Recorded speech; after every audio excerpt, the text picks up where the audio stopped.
Hey, it is your buddy, Peace and Harmony with you here today. Much love going out to all the beautiful empowered harmonizers. We are zooming in and focusing in a little bit more in depth, and that is from a great viewer question that is to discuss a trauma bond and how this is created in a narcissistic or psychopathic relationship. A trauma bond is essentially a loyalty to a person who has been destructive or abusive towards you. It is the inability really to extricate yourself and your life meaning apart from this. In other words, there is an overlap. There is a loyalty to the person who has been destructive. And maintaining this relationship, which is very close to a Stockholm syndrome. Stockholm was a bank in Switzerland where basically in this situation, they came in and then held hostages of the bank tellers, and then they basically brainwashed the bank tellers to go against the bank and then, come on their side. So they identified with the abusers. They identified with the hostage takers. This is known as the Stockholm syndrome. You can research this. So this is a very important shift that also sort of takes place erroneously in a trauma bonded relationship. So trauma can be incurred in, when someone's safety is threatened, they're feeling chronically fearful, they're filled with negative messages that they don't have what it takes, you're not going to make it, you're not smart enough, you're not good enough, you can't do this, you cannot do that.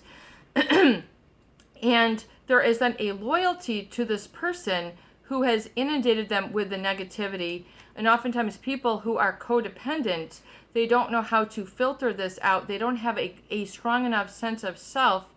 So they are absorbing a lot of these negative statements, negative messages, and then it is, indoctrinated into their I am. It is part of who their, chronic shame. It is then indoctrinated into an embarrassment of self, and then oftentimes feeling inadequate or, learned helplessness that will then keep people weak and ineffectual. And the trauma bond is when someone is loyal to this person. In other words, their tolerance is unable to be rectified and resolved. It's just like a tolerance to perhaps say a drug that one is addicted to. They need that drug in order to feel quote unquote normal. Their baseline normal might be feeling very ashamed. So you have to realize that this, is not a healthy normal for you. Being loyal to somebody who has been hurtful or destructive oftentimes beckons to question your own confidence in self or your own self-worth or your trust in self. Oftentimes these strengths might not have been exercised or repeated. In other words, you might have repeated and rehearsed and rememorized within yourself a lot of negative messages, a lot of negative commands, where you're identifying yourself by the negative rather than the positive. In other words, I am not, I don't have, I can't, and then harboring the negative. So one sense of self then is based on the negative. So you have to realize the power of the identity and the I am. I am happy, I am independent, I am free, I am liberated, I am trusting of myself, I am trusting of my own safety and my own decision making. I trust my values. I trust my values, and that is what makes me me. It's not the length of your fingernails, the length of your hair, how many freckles you have, whether you have flat feet or arch in your foot.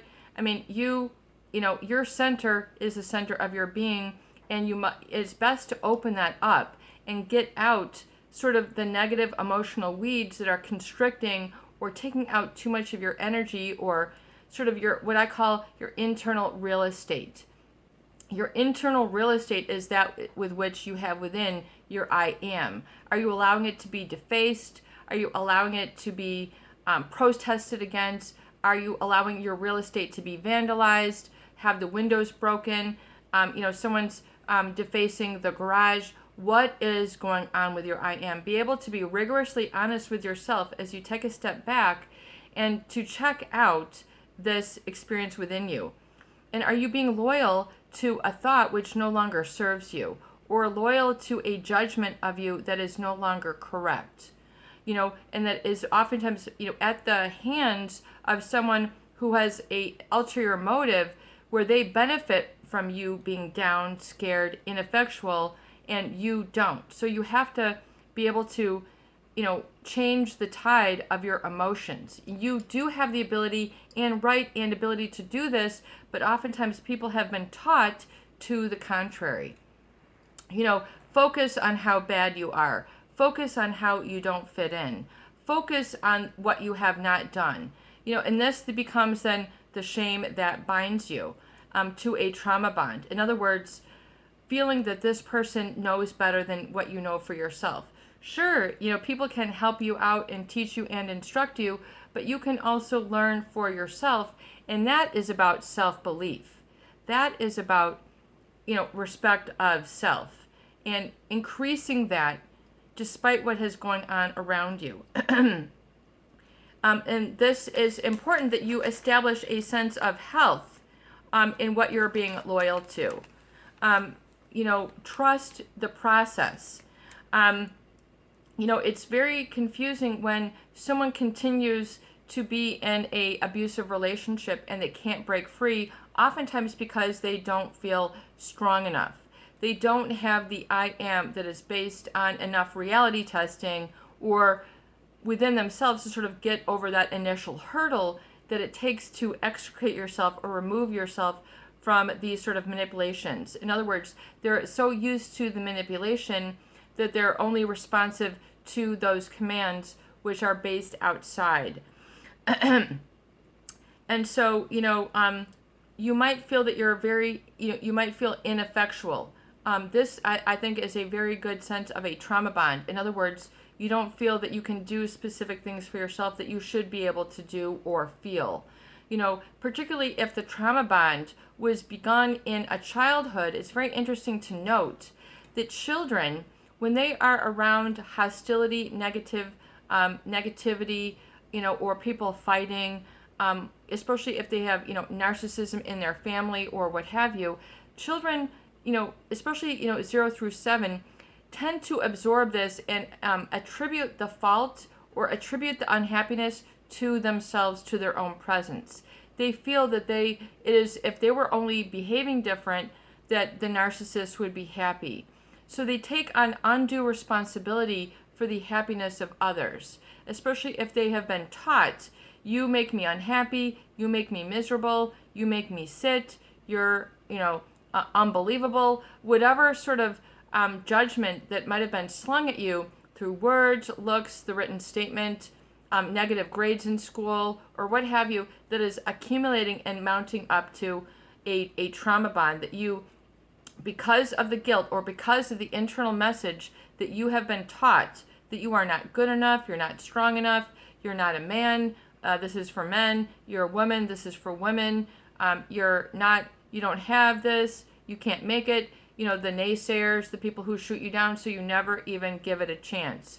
You never test the waters. You never learn to break free of the trauma bonds. They have a guilt as if they are not loyal to it.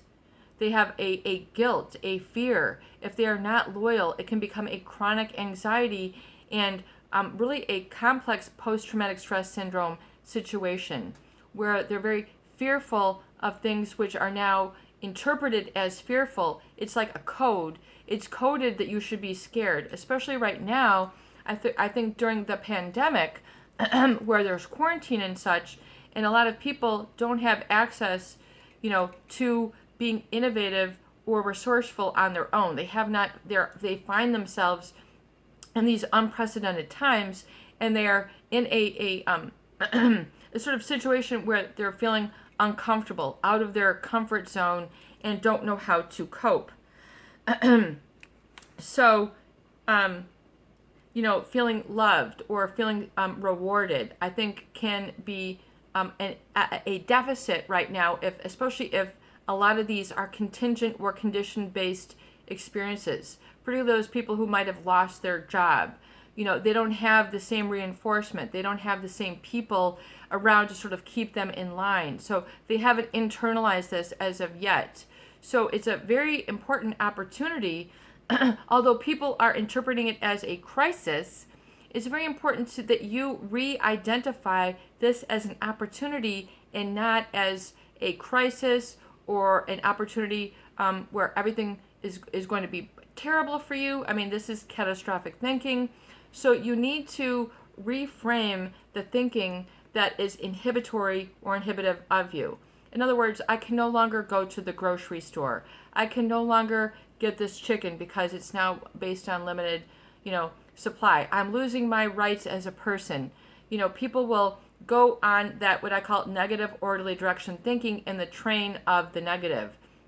You need to understand that that is a trajectory of your feelings. Your thoughts will perpetuate your emotions. So you need to interpret it as, this is an opportunity for my freedom. This is an opportunity for me to read. This is an opportunity for me to relax. This is an opportunity for me to reflect. This is an opportunity to change some bad habits. This is an opportunity for me to relax the comforts of my home. This is an opportunity for me to study. This is an opportunity for me to play video games rather than being bored. This is an opportunity.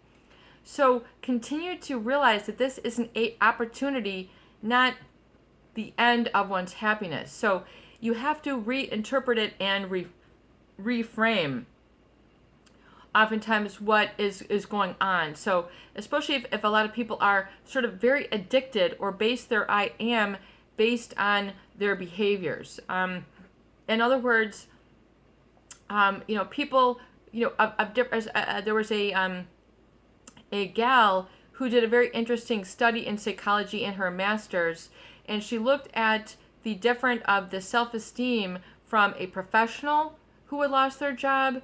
In other words, someone, maybe have a master's, a doctorate, or C-level executive, what you might consider a licensed position or something like that, versus someone who was quote unquote not professional, who, it was just, somebody they didn't feel that they termed themselves, professional. And then after they lost their job, what would be the fluctuation of self-esteem within these different groups? In other words, with those people who were professional and lost their job, would they have a lower drop, a greater drop of low self-esteem into self-esteem? Or, in other words, is their self-esteem based on their job, based on their title, based on, their position? Or, for example, someone who's not professional, who maybe doesn't identify with a contingency. In other words, I can only appreciate myself if I am this job, So they looked at this, and the people who are professional had a greater drop of self-esteem. And so it's very difficult because their self-esteem was based on their job, not what they did or who they are. So you have to realize, that, and take ownership of your work ethic, your stick-to-itiveness, your perseverance, and look at the strengths that you own, despite the fact that the narcissist might have just glossed over this and have never given you credit where credit is due. They will minimize and then, of course, accentuate who they are and what they are, and it should really be all about them rather than learning about somebody else, because they're too caught up in their own needs. It's like M. Scott Peck, the world, the road less traveled. I think he talks about this akin to like someone with a toothache. If someone has a toothache, that's all that they feel. So it's kind of like they have the constant toothache and not really, doing something to resolve it. So the trauma bond, you have to give yourself permission, to stop being loyal to your abusers. Stop putting yourself in the victim mode. Oftentimes, people don't realize it, but they then begin to approach their life in many other situations in the victim mode as well. It has crossover effects. The destructiveness is very difficult to get out under, because it's very heavy, it's very weighty. And so people have a difficult time separating from this or releasing it. They feel that they might be alone, be lonely. No one, they truly are unlovable. So they're, maybe be operating on these flawed thinking and erroneous thinking. So in other words, they, the person who has stayed stuck in the trauma bond, and I have seen this, where once people have proof that this psychopath has cheated on them, has lied to them, has, been doing things behind their back that would violate the relationship, that would cheat on them, that would, cause, it's obvious where this, in other words, if they're wedded to be married or married, and then where the other person cannot accept it. They don't want to believe it. They would rather stay in a trauma bond rather than seeing the truth, because they have a difficulty owning this and breaking free on their own. They feel inadequate, they're not strong enough, or they're not strong enough financially, and so they find themselves in a predicament.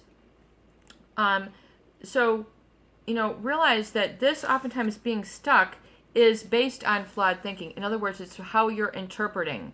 You're not tapping into perhaps a support system. You're not tapping into the reality of how wondrous and wonderful you are for your good intentions. Oftentimes these are blurred out or made null and void because they are not validated and they are shut down by the narcissist. Just like that African fetish doll, it is like nailed in to your brain and you need to get it out. You need to realize that that's at least my interpretation.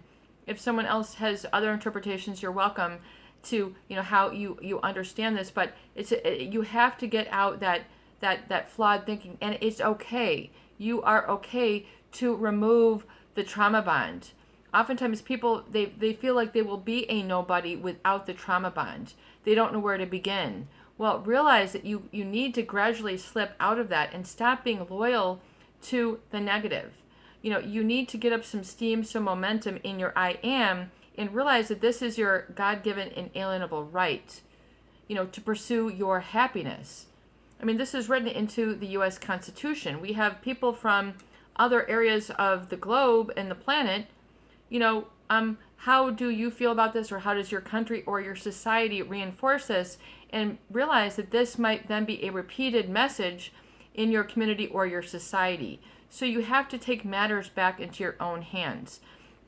I remember working on a paper in university where we had to become aware of these messages and, begin to look at the automatic processes that one was living by to feel that they were to fit in and conform. Particularly that for the Caucasian, for example, it's it was set up, to have a tan.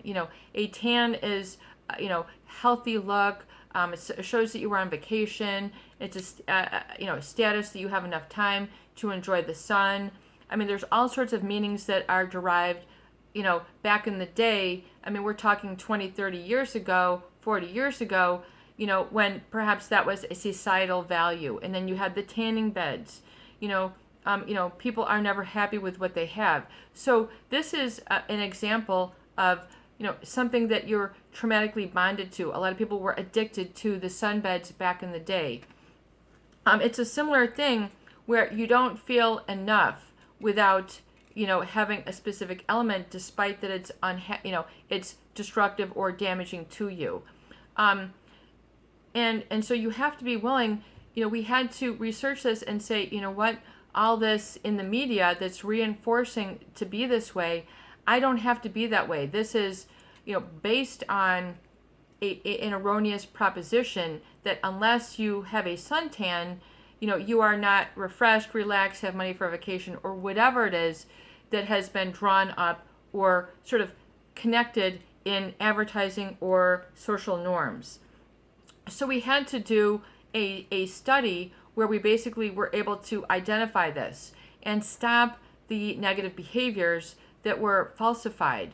In other words, not to get a tan, not to feel that you weren't attractive unless you had a tan, all those different things. Same thing with the diet. There's a lot of things that were reinforced. In other words, you can only be happy if you're sharing a cheeseburger.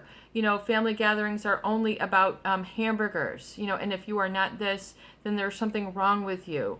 That a lot of these were established on flawed thinking, and then people become loyal to what's not good, and they feel embarrassed that they are different. You should own your weirdness. This is a tenet and a mission statement out of the Zappos, business model. And I think it's also really part of Google also. You have to realize that you are unique. Some people have more uniqueness than others. Some people are more comfortable being original. Some people don't feel comfortable being original. They want to blend in and fit in with everybody else. They want to basically camouflage themselves, and so, that is up to you. But realize how a trauma bond is affecting or imposing itself into your life. And it's keeping you shy and inhibited and small. And instead, you're interpreting everyday situations that you are limited, that you must, so look at the meaning that you are deriving because of this. And be willing to transform or metamorphosize this. It is actually in my best interest to allow. It is in my best interest to not cave in. It is in my best interest to realize that this is an opportunity, not just a crisis. And so what is the opportunity? You have to be able to identify this as it's unique for yourself, and be able to grasp your freedoms so you can be inspired and empowered. Inspiration oftentimes will come in a unique moment, especially like they say, like Einstein says, it's 1% inspiration, 99% inspiration. When you are in that 1% zone, say, yep, this is it, I'm going to go with it. So whatever it is you're inspired to do, just catch it on the run and then go with it. I'm inspired, and oftentimes it will be in the direction of positive change, positive self-talk, or just eliminating negative self-talk will get you in a better position, in a better position of calm and neutrality than operating by a false sense of judgment with which you're still holding over yourselves. It's to, unlock those bonds, and to say, even though you might have been taught if you break the bond, you're going to be in big trouble. You are a nobody. Nobody will believe you. You're alone in this. No one has your back. These are a lot of the feelings and the thoughts that accompany them that will be inhibitory or hindering in nature. Sure, you can be cautious, you can be careful, but yet you have to realize that you need to reaffirm and reconnect with your heart and yourself, and to say, okay, that was that, and so that was how I adapted and adjusted, and I see the why I did that, but that was then, and this is now. I do know more now.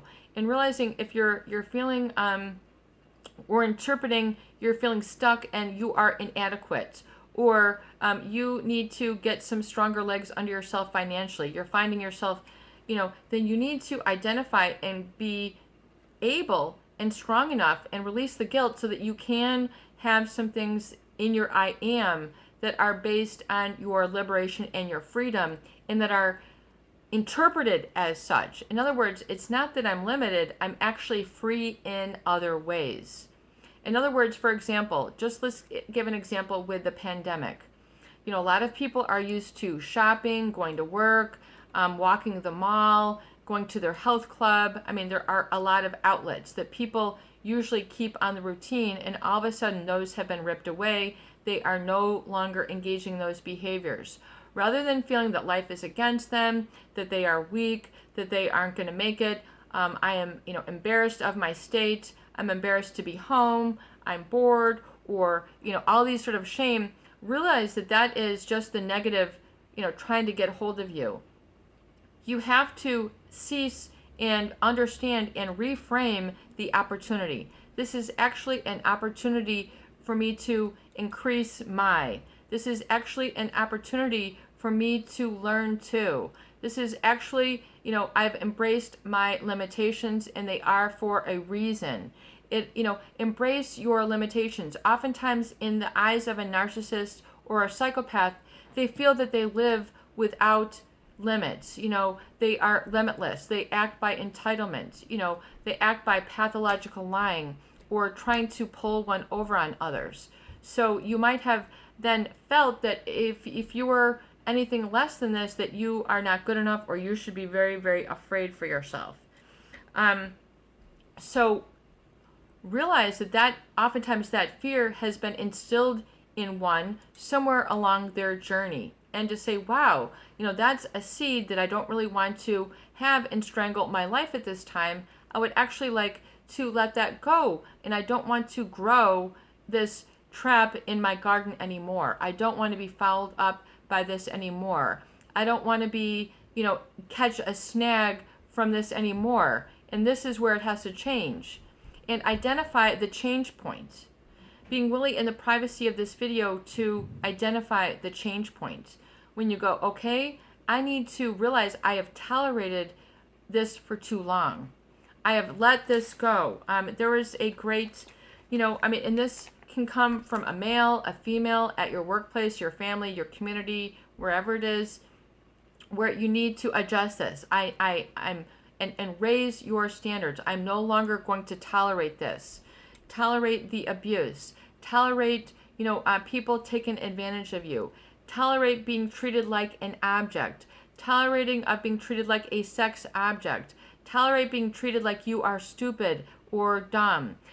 Treated as if you are of an inferior class or race or person. This is nothing more than the judgment of someone's mind, and that's all it is. It has nothing to do with your I am. So this you have to understand and identify the strength that comes with what has been oftentimes devalued within you. In other words, oh, you're not as rich. Actually, I appreciate what I have more. I don't need to be that way.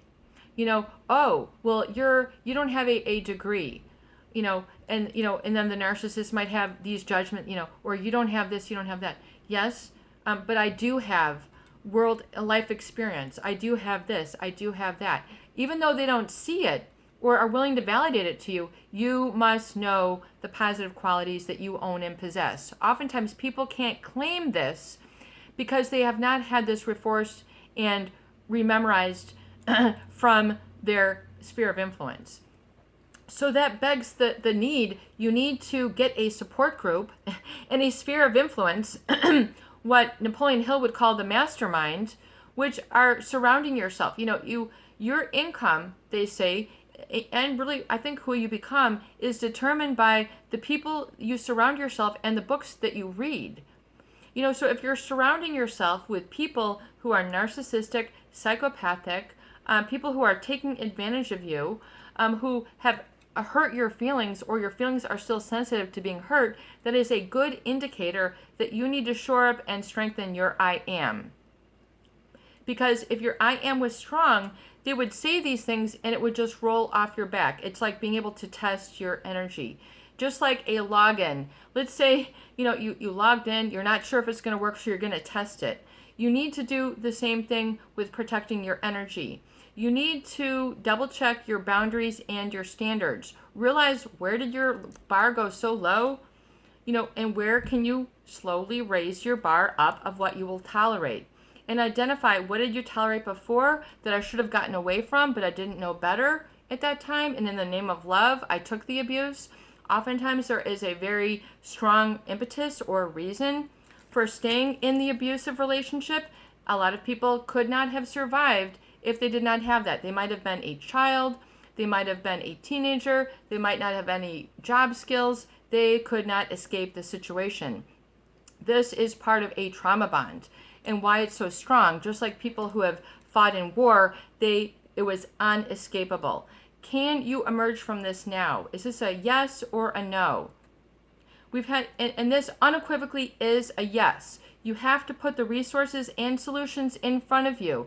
I don't care if you have ADHD. I don't care if you don't have money. I don't care if, if you were said, I have ADHD. Well, you need to make a list for yourself, and you need to work on an exit strategy or a strategy for happiness. This is unequivocally important and worth your time and should be a priority.